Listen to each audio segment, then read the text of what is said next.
এদিকে আবারও সংঘর্ষে জড়িয়েছে ঢাকা কলেজ ও ঢাকা সিটি কলেজের শিক্ষার্থীরা। এবার এক কলেজের শিক্ষার্থীকে বাস থেকে নামিয়ে আরেক কলেজের শিক্ষার্থীরা মারধর করার পর এমন পরিস্থিতি সৃষ্টি হয়। মঙ্গলবার দুপুরে রণক্ষেত্রে পরিণত হয় সায়েন্স ল্যাব এলাকা। প্রায় 1 ঘন্টা ধরে চলে ধাওয়া পাল্টা ধাওয়া, ইট পাটকেল নিক্ষেপ।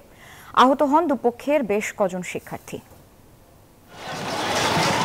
অভিযোগ আর পাল্টা অভিযোগে আবারও সংঘর্ষে জড়ালো রাজধানীর স্বনামধন্য 2 কলেজ, ঢাকা সিটি কলেজ ও ঢাকা কলেজের শিক্ষার্থীরা।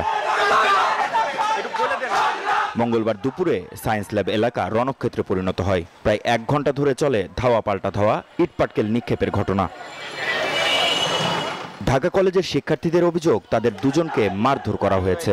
দুজন শিক্ষার্থী এদিকে যাওয়ার সময় ওদেরকে এই যে লগওয়ালা বেসওয়ালা ছিঁড়ে নিছে, তারপর শার্ট ছিঁড়ে ফেলছে। আজকে আবার ওইটাকে কেন্দ্র করে আজকে কেন্দ্র মারছে। কোনো কথাবার্তা নেই, আসলো এসে পকেট ছিঁড়ে ফেলছে, প্লাস হচ্ছে মাথায় ঘুষি মারছে কয়েকটা। এদিকে পাল্টা অভিযোগের কথা জানালেন সিটি কলেজের এক শিক্ষার্থী।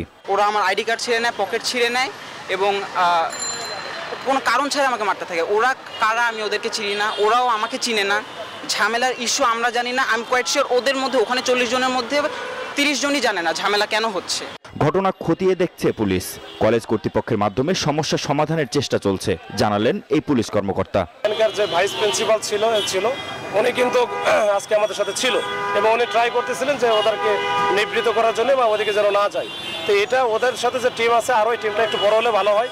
একজন তো আসলে একসাথে যদি সব টিচার না হলে অধিকাংশ টিচার যদি নামি এবং তারা যদি ছাত্রদের বিরত করার চেষ্টা করে তাহলে আমরা কাজে দিবে। এটা আমরা কাজ করবো।